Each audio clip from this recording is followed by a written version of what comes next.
Hello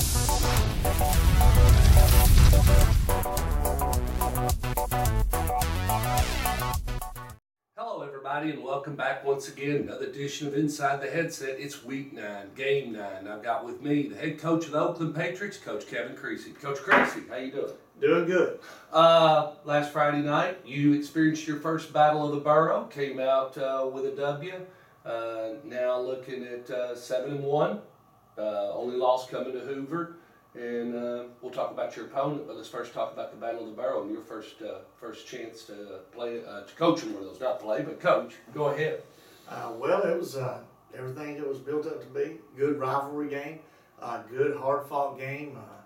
We were trailing 8-7 early in the game, and then I think halftime it's 15-8.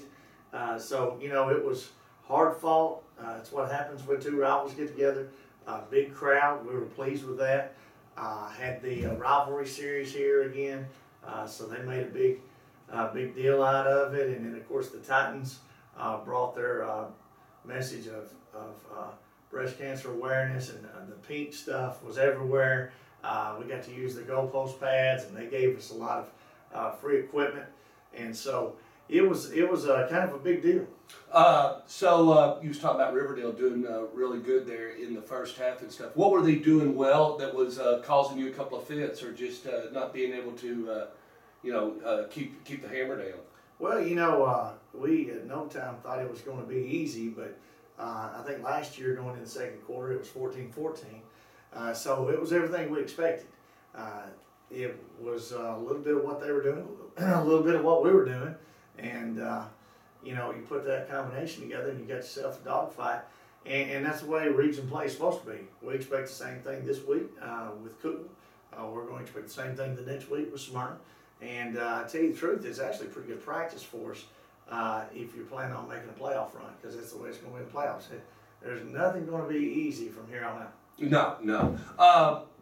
Things you thought you did well at, as far as when you got into the second half and you've got that lead, you're taking the ball out of the second half and starting and stuff like that. Things you thought you really did well as you moved into the second half to put Riverdale Warriors away. Well, our defensive backs played well. We had some interceptions.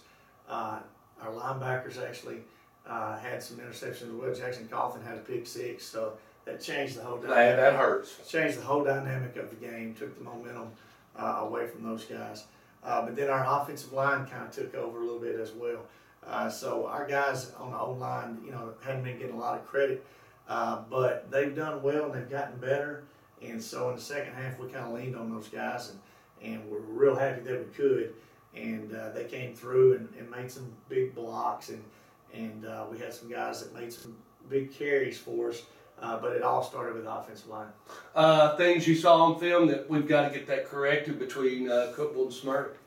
Well, what we've been noticing is probably the same thing everybody sees on film with us is that we're throwing to Jacoby Stevens, and we're running with Lazarius Patterson. He had another great night of running the ball. I think he had 3 touchdowns and over 200 yards rushing. So the last 2 games he's had a total of 7 touchdowns. So we've got to get other people in the mix. We've got to get other people carrying the ball. Got to throw to other people. And so we got to be a little more diverse and really have people look at the different weapons that we have on our team. All right, so wrap up, you get the win, and now we're at Wednesday. So what have you been doing Monday and Tuesday with the Patriots? Well, we've had our hands full. Those guys over in Cookville, they have a really good tailback as well. They have a really stellar SEC prospect as well. Those guys run some wildcat and put their number 7 back there, just like we do. And it's pretty similar offenses. They're real multiple. We're real multiple. They're able to throw it, run it, whichever one they want to do.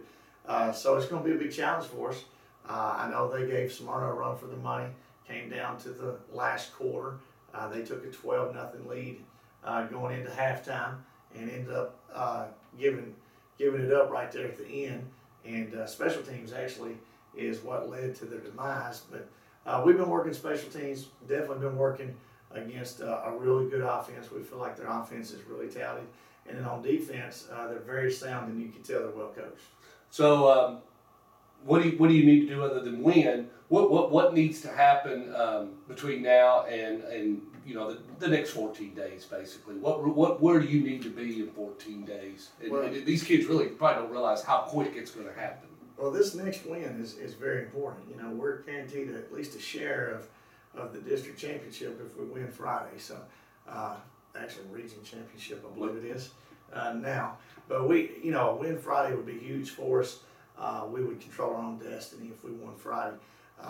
With a loss Friday, it's one of those deals where the whole season would come down to one game. Yeah.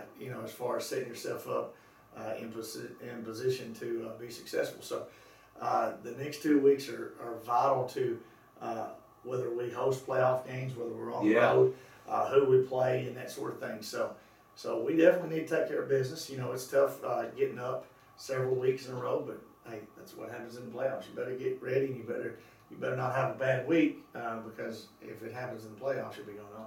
You're on the road the next two outings, aren't you? Right. So that's going to be an experience because then if you could host a couple of games, come back here to Ray Hughes Stadium, play in front of the homies, and then make your run. Because more than likely, if you get to a certain stage, regardless of who it is for Rutherford County, more than likely we're all going east, and they've already made their statement. They're 8-0.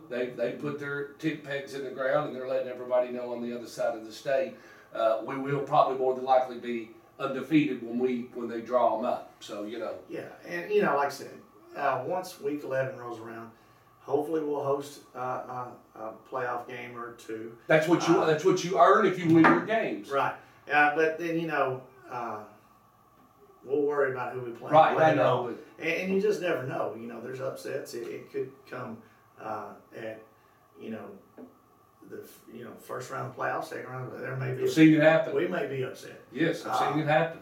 But we'll do the old cliche of taking one week at a time and see how the chips fall. And right now, our biggest thing is we still got a couple of weeks to compete against good quality opponents on the road, which is another great lesson for the playoffs. Need to get healthy and stay healthy, and need to get our team better at football. So that's what we're working on.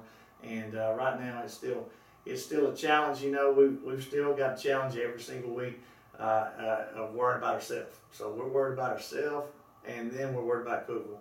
And hopefully week 11 we'll have all that straightened out. Before we leave, injury-wise, how are you? Well, this late in the season. You're bruised up and dinged up. Everybody is. But here's the thing about it: a lot of our guys are tough and fighting through it, and we wouldn't expect anything less from them. Alrighty. So 7 o'clock up on the plateau. Going to Cookville Cavaliers. It's going to be cool. It's going to be cool. Yeah. You know how to get there, don't you? I do. All right. So joined up with the Oakland Patriots and Coach Creasy as they go over to take on a Region 2 opponent, and that would be the Cookville Cavaliers. 7 o'clock kickoff. Y'all roll with the Patriots.